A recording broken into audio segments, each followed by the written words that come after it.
Ok, continuando entonces con nuestro programa de la materia estadística en el proceso de investigación, recordamos entonces acá en esta imagen donde tenemos el proceso de investigación de manera muy general y donde la estadística juega un papel importante. En los encuentros anteriores nosotros habíamos comentado la importancia inclusive desde que nosotros formulábamos el problema. ¿Okay? Nosotros entonces revisamos ese material de la formulación del problema y de la operacionalización de las variables, que es como la estructura básica de toda investigación y que ustedes entonces tienen una actividad que ya la voy a terminar de revisar y le mandaré las recomendaciones a sus respectivas de manera individual. Ahora entonces, continuando con este proceso, hoy vamos a hablar sobre las técnicas de recolección de datos. ¿Okay?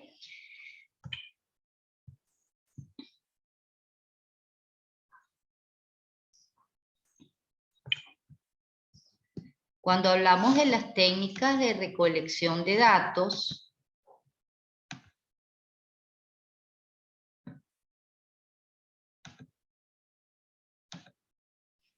es importante, el primer punto que vamos a revisar hoy es la selección de muestras. Acá indudablemente la estadística juega un papel muy importante.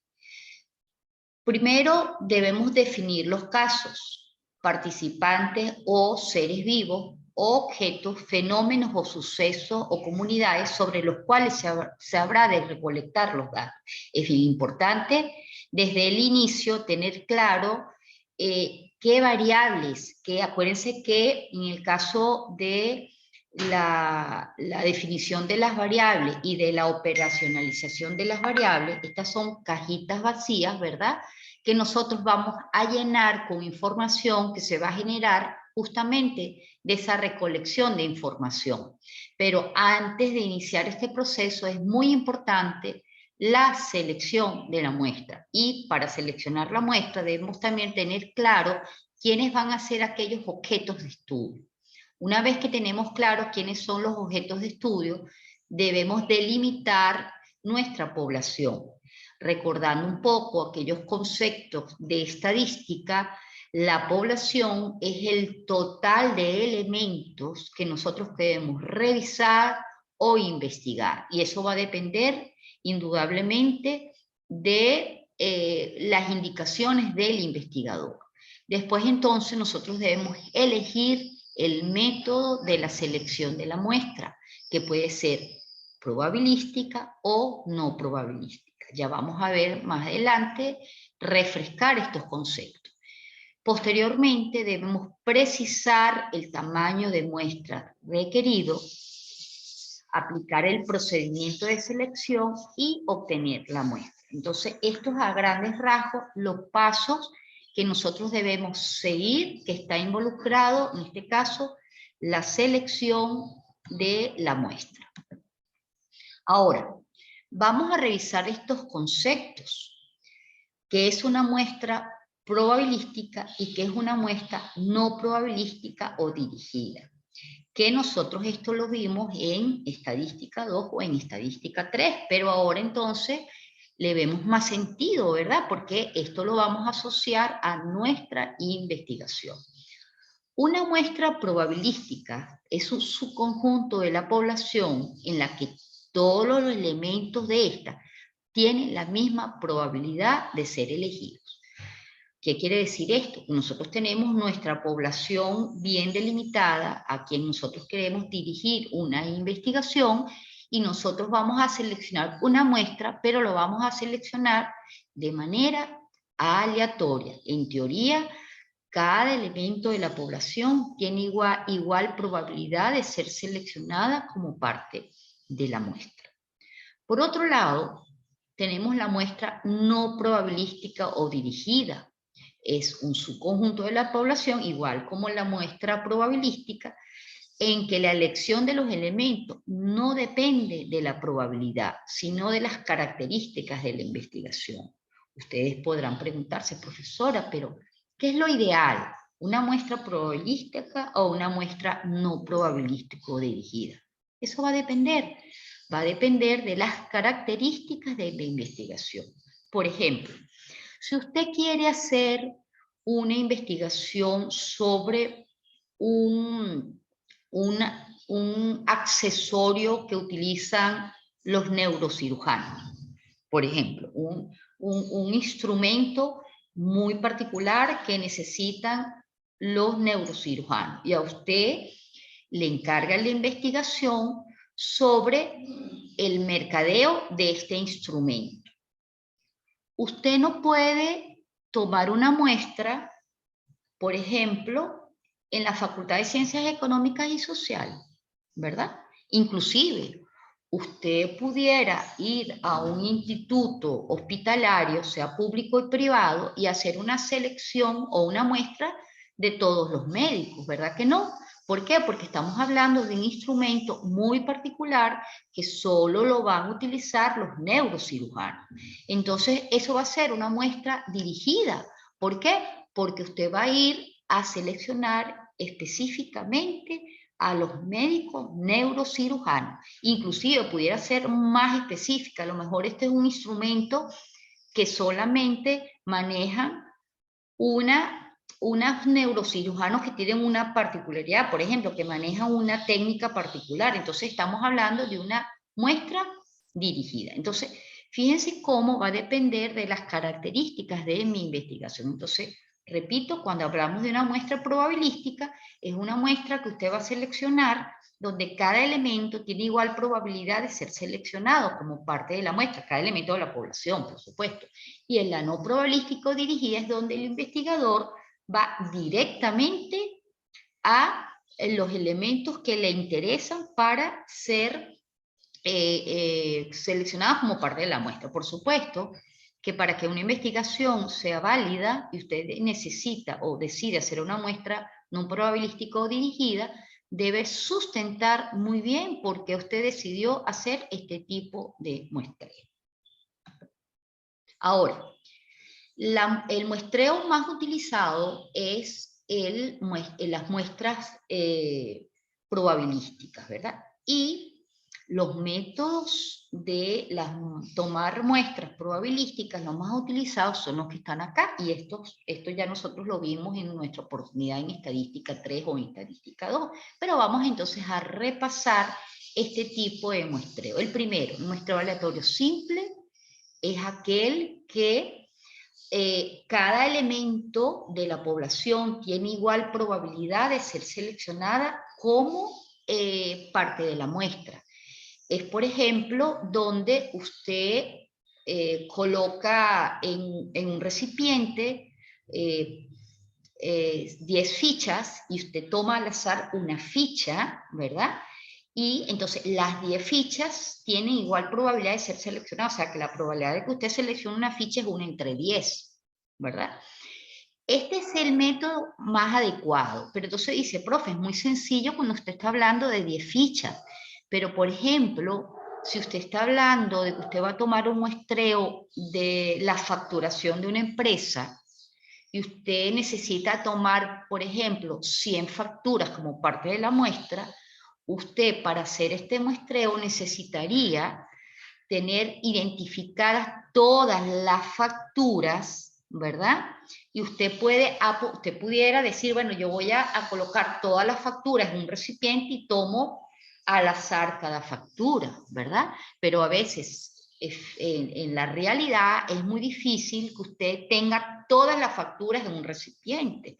Entonces, para este método nosotros nos podemos apoyar en lo que nosotros llamamos una tabla de números aleatorios. ¿Qué significa una tabla de números aleatorios? Es simplemente una cantidad de números generados de manera computarizada, de manera aleatoria. Entonces usted identifica todas las facturas desde la número 1 hasta la número 100, por ejemplo, y usted va a seleccionar, si usted se apoya en una tabla de números aleatorios, usted se pone en esa tabla y de manera aleatoria eso va a tener filas y columnas, se coloca en una fila y puede leer hacia arriba, hacia abajo, a la izquierda o a la derecha, y simplemente son números.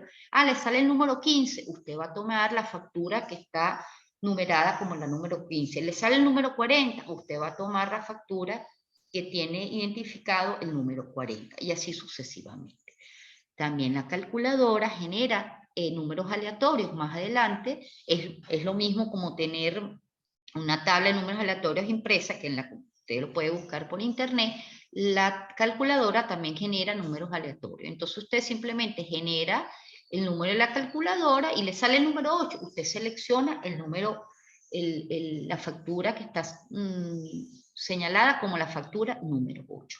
¿Ok? Entonces, vuelvo y repito, para utilizar el muestreo aleatorio simple, usted tiene que tener una condición, que tiene que tener bien identificada la población. Si usted tiene la facturación bien organizada, o si usted, por ejemplo, está haciendo el muestreo de unos artículos, si usted los tiene bien organizados en unos estantes, usted puede hacer un muestreo aleatorio simple. Después tengo el muestreo estratificado, que es simplemente que usted la población la divide en estratos. Por ejemplo,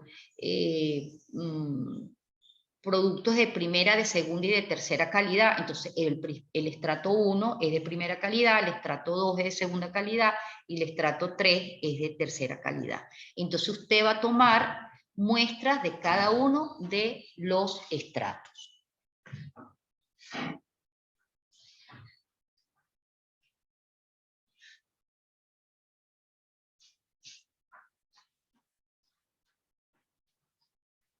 Y aquí puede combinar los métodos, porque usted pudiera hacer un muestreo estratificado y en cada estrato puede hacer un muestreo aleatorio simple, por ejemplo. ¿Ok? Lo importante es, lo ideal es que cada estrato, el tamaño de la muestra de cada estrato sea proporcional al tamaño de cada uno de los estratos. Después tenemos el muestreo por conglomerado o por área o geográfico. Esto significa cuando usted toma un área en particular. Por ejemplo, usted va a hacer aplicar una encuesta en una zona particular de la ciudad. Por ejemplo, usted se va a Naguanagua y va a hacer un estudio de mercadeo, o va a hacer alguna investigación sobre un producto nuevo en el mercado. Entonces usted selecciona la parte geográfica, unas manzanas de Naguanagua, y en cada manzana toma una muestra, por ejemplo, por manzana o por cuadra. Entonces, esto es el muestreo por conglomerado, ¿ok? El muestreo por fase, en ocasiones conveniente y económico recoger cierta información de la población, y dependiendo al resultado de ese muestreo, usted decide si hacer un muestreo posterior. Tenemos también el muestreo sistemático, donde la palabra lo indica, es donde usted utiliza un sistema para tomar las muestras. ¿Okay? Por ejemplo, podemos retomar el caso de revisar, usted está haciendo una auditoría y necesita revisar la facturación de un año, y allí la facturación está organizada, la factura física está organizada por carpeta o por, sí, puede ser por carpeta. Entonces usted hace un muestreo sistemático de que usted va a tomar, vamos a suponer que son 12 carpetas, una mensual, ¿verdad? Y entonces usted necesita tomar una cantidad de muestras, y usted decide que usted va a tomar las 3 primeras facturas de cada carpeta y las 3 últimas de cada carpeta. ¿Ok? Entonces fíjense que está, y así lo va a repetir en las 12 carpetas, ¿verdad?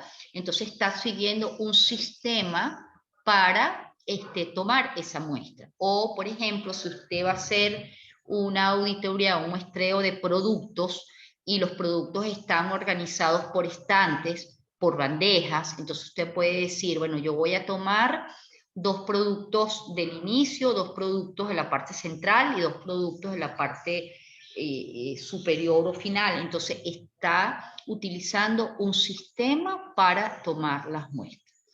Independientemente del método de muestreo que usted decida utilizar, y por supuesto que esto va a depender de las características reales o de las condiciones que usted posee, lo importante es que sea de manera aleatoria y que usted deje un registro de cómo tomó las muestras. También tenemos el muestreo, los anteriores eran los tipos de muestreos probabilísticos, repito, son los ideales, ¿verdad? Pero, como ya mencionamos, nosotros podemos tener, por circunstancias, necesitar muestreos no probabilísticos. Entonces tenemos el muestreo a juicio, intencional o opinativo, donde los elementos se seleccionan de manera, pues lo decide la investigación, ¿verdad? Y como yo les dije, es porque el investigador le interesa justamente que esa persona o ese elemento forme parte de su muestra.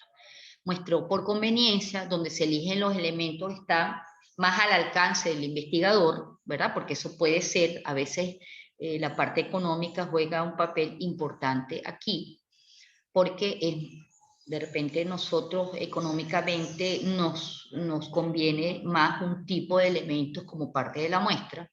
El muestreo voluntario, ¿verdad? Porque es como, por ejemplo, cuando usted a veces está en la calle y hay algunos chicos que te intersectan para pedir alguna información, o por teléfono, que también es muy utilizado. Entonces es voluntario porque va a depender de quién decide darte la información, ¿verdad? Porque el informante voluntariamente suministra la información sin ser seleccionado.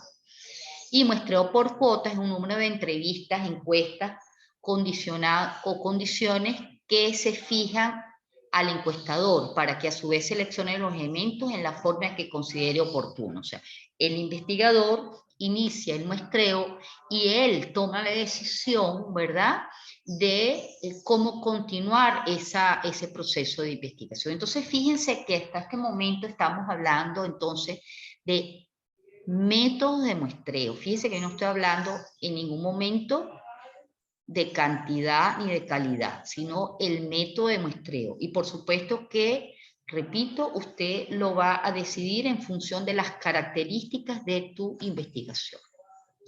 Ahora, algo muy importante, que es el tamaño de la muestra. Entonces, lo primero, fíjense, vamos a dar un repaso hasta acá, es nosotros tener la certeza de que nosotros para nuestra investigación necesitamos tomar muestras, ¿verdad? Porque hay investigaciones donde nuestra población es manejable y no necesitamos tomar muestras, ¿ok? Pero esto es decidir, tomando la decisión, y la mayoría de las veces trabajamos con muestras.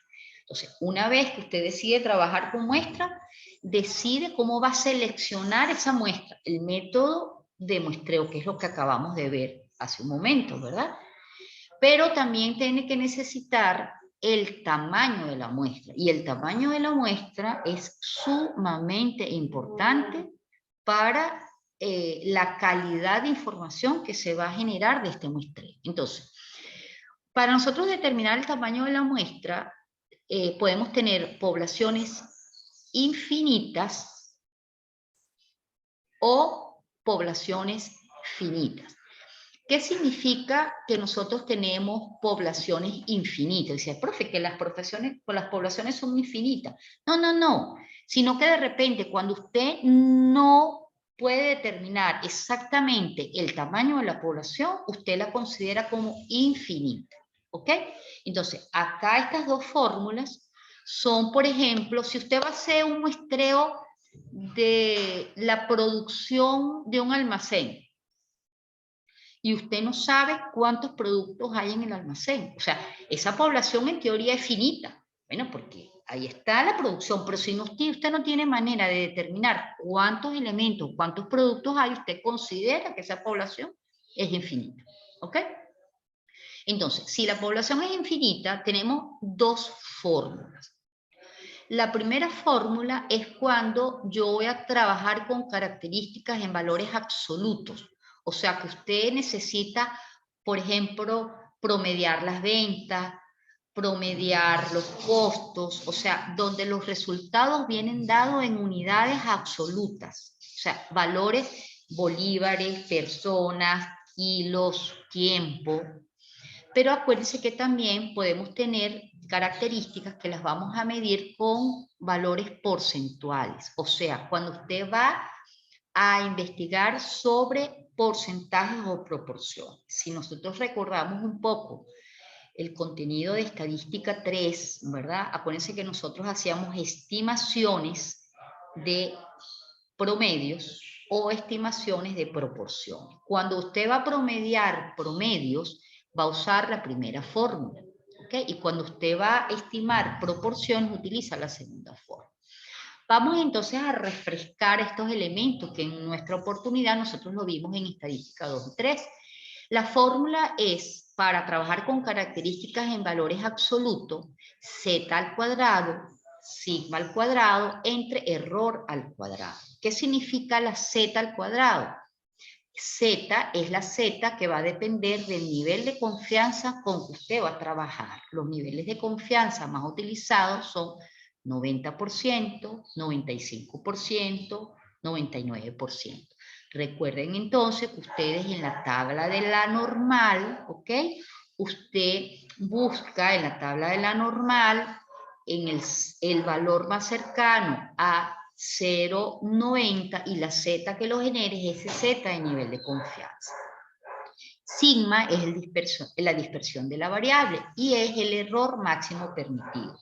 Si usted está hablando de esta fórmula que es para características absolutas, ese error va a estar medido en la variable que usted está manejando. Por ejemplo, si está trabajando con bolívares, ese error es en bolívares. Si está hablando en dólares, ese error es en dólares.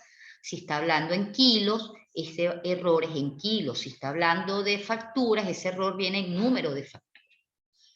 En el caso de la fórmula para valores porcentuales, igualmente, la Z tiene que ver con el nivel de confianza.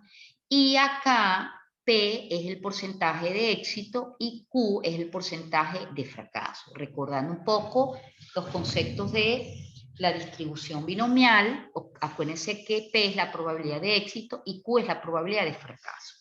En el caso del tamaño de la muestra, generalmente acá nosotros trabajamos con un porcentaje de 0,50 para el éxito y de 0,50 para el fracaso. Y el error máximo permitido, por supuesto, que viene dado en este caso en porcentaje. ¿Ok? Entonces, estas son las fórmulas para determinar el tamaño de muestra cuando las poblaciones son infinitas. Cuando las poblaciones son finitas, ¿qué quiere decir esto? Que nosotros conocemos el tamaño de la población, ¿verdad? Entonces, en este caso, en las fórmulas incorporamos el dato del tamaño de la población. Entonces, las fórmulas igualmente involucran el nivel de confianza, que sería la Z al cuadrado. Fíjense que en el caso para valores absolutos es Z al cuadrado por N, N es el tamaño de la población, por sigma al cuadrado, entre el tamaño de la población por el error al cuadrado, más Z al cuadrado por sigma al cuadrado. Entonces, todo esto es información que nosotros debemos tener a la mano para determinar el tamaño de la muestra. En el caso de cuando queremos hacer calcular el tamaño de la muestra para valores porcentuales, entonces fíjense que la fórmula igualmente involucra el tamaño de la N, pero manejamos el tamaño, la proporción de éxito y la proporción de fracaso. Igual como en el caso de la fórmula anterior, generalmente se utiliza 0,50 para el éxito y 0,50 para el fracaso. Esto entonces es en cuanto al tamaño de la población. Recuerden entonces que tenemos dos maneras, que es cuando la población es infinita o cuando la población es finita. En ambos casos, ¿cuáles son las características generales que tomamos en consideración? El nivel de confianza que tiene esa muestra y entonces ese nivel de confianza que generalmente oscila entre 90 y 98%, me va a generar la Z. El valor de sigma, que es la dispersión, ¿verdad? Es una dispersión cuando nosotros generalmente tenemos una idea de cuál es la variabilidad de esa variable a la cual vamos a estimar, y el error máximo permitido en el caso de los valores absolutos. Y en el caso de la fórmula para valores porcentuales, manejamos una probabilidad de éxito en la mayoría de los casos del 50% y una probabilidad de fracaso del 50%. También con el error máximo que queremos manejar, que en este caso es en valores porcentuales. Entonces, hasta acá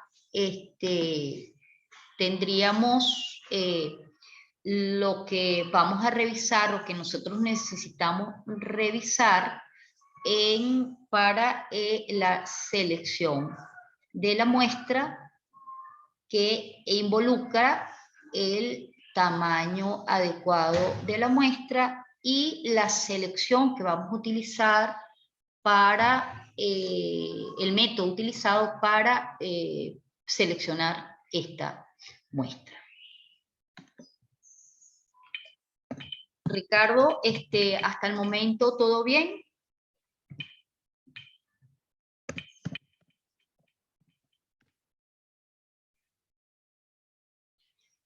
Entonces, ¿qué necesito? Que yo sé que estamos un poco,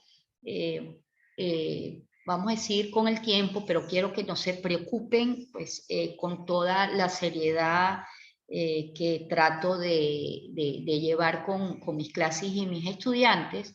Voy a tratar de que en el tiempo que nos queda, ustedes tengan la información completa que necesitan en el aspecto estadístico para manejar, utilizar en investigación. Entonces, fíjense bien que yo necesito para una segunda entrega. Acuérdense que vamos a hacer 5 entregas de 20% cada uno. Ya ustedes tienen una entrega que ya realizaron, ¿verdad? Que en el transcurso del día o mañana yo les pongo la nota ya de esta y las pequeñas observaciones. Entonces necesito para una segunda entrega que ustedes, de manera hipotética, porque si no tienen ninguna investigación en este momento, pero puede ser asociado a la entrega, a la primera entrega con esos objetivos, ¿verdad? Que estamos allá.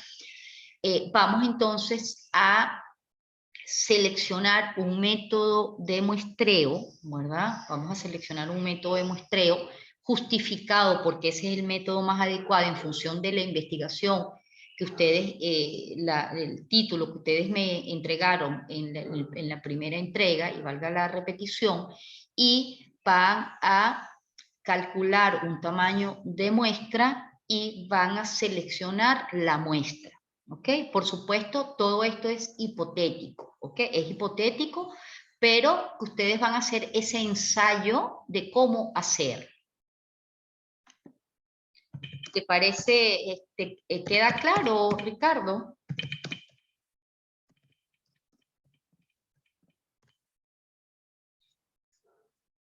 Ok, entonces, vamos entonces a